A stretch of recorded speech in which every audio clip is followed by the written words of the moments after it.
saya ingin membahas tentang hukum haramnya atau dosanya orang yang tidak berlaku sopan santun kepada Rasulullah Shallallahu Alaihi Wasallam.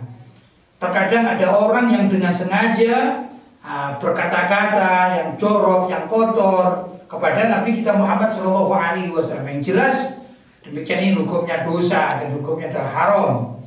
Jangankan menghina Nabi, jangankan membuli Nabi, bahkan berkata-kata atau bersuara yang lebih keras dari suara Nabi Muhammad SAW itu saja dilarang di dalam Al-Quran. Sebagaimana Allah Subhanahu wa Ta'ala berfirman, Ya ayyuhalladzina amanu la tarfa'u aswatakum fawqa sawtin nabi wa la tajhabu lahu bil qawli kajahri ba'dikum li ba'd an tahbata a'malukum wa antum la tash'urun.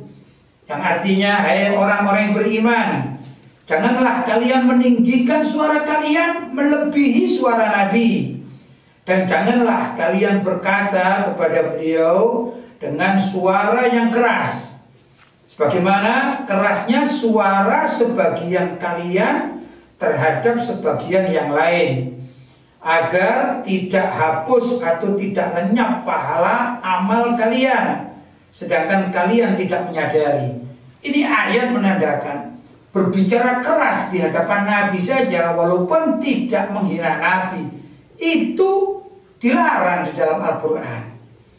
Suatu saat Nabi Muhammad SAW beriktikaf. Kemudian ada sebagian para sahabat yang saat itu berada di Masjid Nabawi membaca Al-Quran dengan suara yang cukup lantang. Maka Nabi Muhammad SAW membuka sitar atau membuka tirai. Lantas beliau mengatakan, La yarfa' ba'dukum ala ba'din fil qira'ah. Janganlah kalian meninggikan suara kalian yang satu dengan yang lainnya di dalam membaca Al-Quran. Walaupun dalam riwayat lain dikatakan di dalam sholat. Nah ini membaca Al-Quran kan suatu hal yang sangat luar biasa. Tapi mengganggu Nabi Muhammad SAW saat itu pun oleh Nabi dilarang. Bagaimana kalau orang menghina Nabi, na'udzubillah min dzalik, atau kadang-kadang mencontohkan orang lain tapi dengan kata-kata jorok kepada Nabi Muhammad SAW. Misalnya kalau ada orang, walaupun dalam contoh, ini kalau bahasa Jawa namanya meso, tapi yang dipisui itu Rasulullah SAW. Walaupun sekedar contoh, ini tetap termasuk ketidaksopanan di dalam mencontohkan sesuatu. Ini tidak boleh, dan ini termasuk adalah akhlak yang sangat buruk terhadap Rasulullah SAW.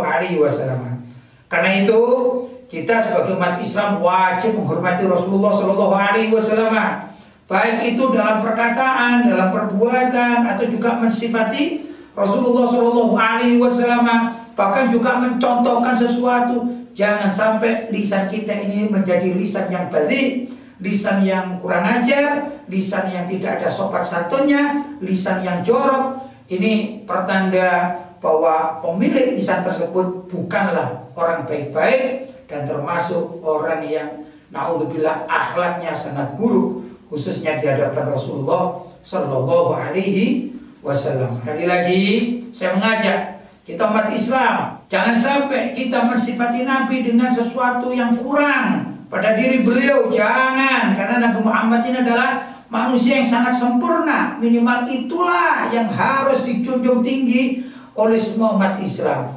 Kalau umat Islam saja tidak pandai menghormati Nabi Muhammad SAW, bagaimana dengan orang-orang di luar Islam? Bisa saja mereka mencontoh bahkan lebih daripada apa yang dilakukan oleh umat Islam. Karena itu umat Islam wajib hukumnya menghormati Nabi Muhammad SAW dalam segala hal. Ini yang ingin saya katakan, mudah-mudahan ada manfaatnya.